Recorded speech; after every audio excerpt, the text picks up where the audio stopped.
Hi friends, today we're doing Unit 4, Lesson 2, The Legend of Romulus and Remus. We're going to start by going over the key vocabulary words that go with today's reading. Our first word is alternative, which means another possible choice or action that can be made. Our next word is defy, which means to refuse to obey. Our next word is fortress, which is a castle or fort, a structure that is very well protected. Our last word is tender, which means gentle and caring. We are now going to move into today's reading. Early on a chilly spring morning, a man picked his way through the tall grass along a bank of the river Tiber. In his arms he carried a large basket, in which two infant brothers were bundled up in blankets. From the basket the two infants could see the blue sky dotted with puffy clouds, they could hear the birds singing from perches in the trees, and they could hear the rushing river Tiber, which at the time was full to the brim with the melted snow of the northern mountains. The twins were too young to understand that the man carrying them was a servant of their wicked uncle, King Amulius. Out of jealousy, or perhaps out of fear that one day the handsome twins would become too powerful and try to take his crown, the king had sent his servant to kill the baby boys. But the servant was a good man. He had a wife and two children of his own. With one look into those boys' eyes, the servant knew that he could never bring himself to kill them. The servant sat there in the grass on the river bank all morning, thinking about what he should do, and knowing that the king would kill him if he ever discovered that he had failed to do what he asked of him. Suddenly, above the sound of the rushing river, the servant heard a number of men on horses nearby. Peering through the weeds, he saw some of the king's soldiers. Perhaps they were just out on a routine patrol, or perhaps the king had sent them to make sure the dark deed had been done. Either way, the soldiers would think it strange to find a man there with two babies in a basket, so the servant wasn't going to take any chances. Seeing no alternative, he placed the basket, babies and all, into the rushing waters of the river Tiber. He watched as they floated and bobbed slowly along the bank of the river, but a moment later the basket was caught in the river current and away it went, rocking and reeling out of sight downriver. The soldiers thought nothing of the man they saw standing there on the bank. They nodded and said, "Good morning." The servant waved back and acted as though he was just undressing to take a morning bath. Little did they know, his heart raced because he had defied the king's orders. But he had also saved two young lives, and for that he felt happy. The twins remained calm and rather content as they floated downriver. Water splashed on them and soaked them, but thankfully the basket did not sink. Eventually the basket wound its way into some tall, strong reeds, and there it sat. Some say it was the river god, Tiberius, who must have protected and saved them, cradling their basket boat in his watery hands and guiding them gently to shore, where they fell asleep in the shade. It so happened that a she-wolf was having a drink of water there at the river. She saw the basket and its precious cargo. The she-wolf had a tender heart and took pity on them. The she-wolf dragged the basket to her den, and when the boys awoke, she fed them the same milk she fed her puppies.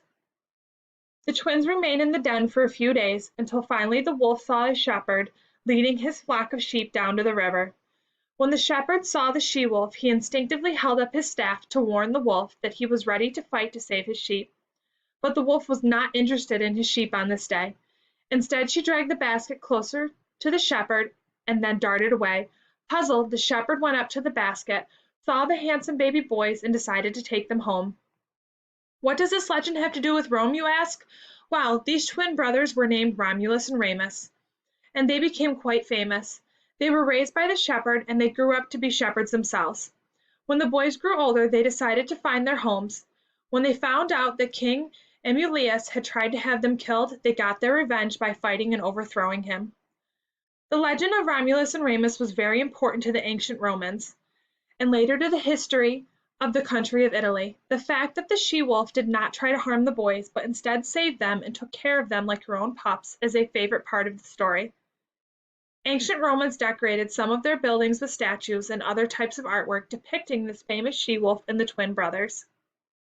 At the time of Romulus and Remus, around 753 BC, the area that is now Italy was broken up into lots of little kingdoms with lots of kings who were constantly bickering or fighting with one another.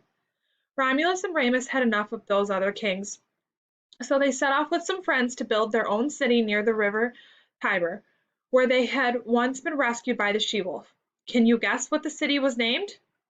Perhaps it could have been named Remy after Remus, but that's not how the story goes. Instead, it was named Rome after Romulus. What happened to Remus? Well, Remus and Romulus could not agree on where exactly to build their new city.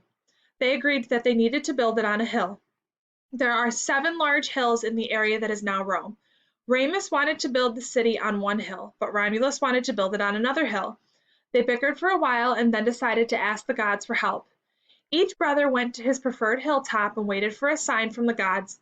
Late in the afternoon, Remus finally got his sign. 6 big vultures flew in a circle above his head. Surely, thought Remus, the gods have sent these big birds as a sign that we should build our city here. A few minutes later, Romulus saw not 6 but 12 vultures flying overhead as he waited on his chosen hilltop. Unfortunately, this in no way settled the argument. Remus believed that the gods had chosen his hill because they had sent the birds to him first. Romulus had seen more birds and therefore believed that the signs were in his favor. The brothers could not agree, so they went their separate ways to see who could build the best city. A few weeks later, Remus came to visit his brother. Romulus had been working hard all day and night with his friends to build his city into a strong fortress with tall walls. However, it takes a long time to build strong walls. Remus laughed as he stepped easily over the wall Romulus had started to build. Well, it seems I found a way into your grand city after all. That wasn't so difficult, Remus jeered, kicking a stone off the wall. This made Romulus very angry and they started to fight, forgetting they were brothers in those moments. They fought with all their might. After some time, Remus fell to the ground and died. When Romulus realized what he had done, he cried because he did not intend to kill his brother. This is the legend of how the great city of Rome was founded. This legend, as sad as it may seem, is what many ancient Roman children may have been told as they were being tucked into bed at night, and this legend is still being told in its various forms. The story's end had an important message for the Roman people. Romans will protect their beloved city of Rome. For protection, the Romans surround themselves with strong walls, not just in Rome, but everywhere they settled. This picture was taken in present-day England, hundreds of miles from the city of Rome. Here you can see the ruins of Hadrian's Wall, a large wall built by Romans to guard against invaders from the north. Romulus' beloved city would become the capital of a very powerful empire. You will hear much more about this memorable city and empire over the next few days. You may now move on to Unit 4, Lesson 2, Google Form.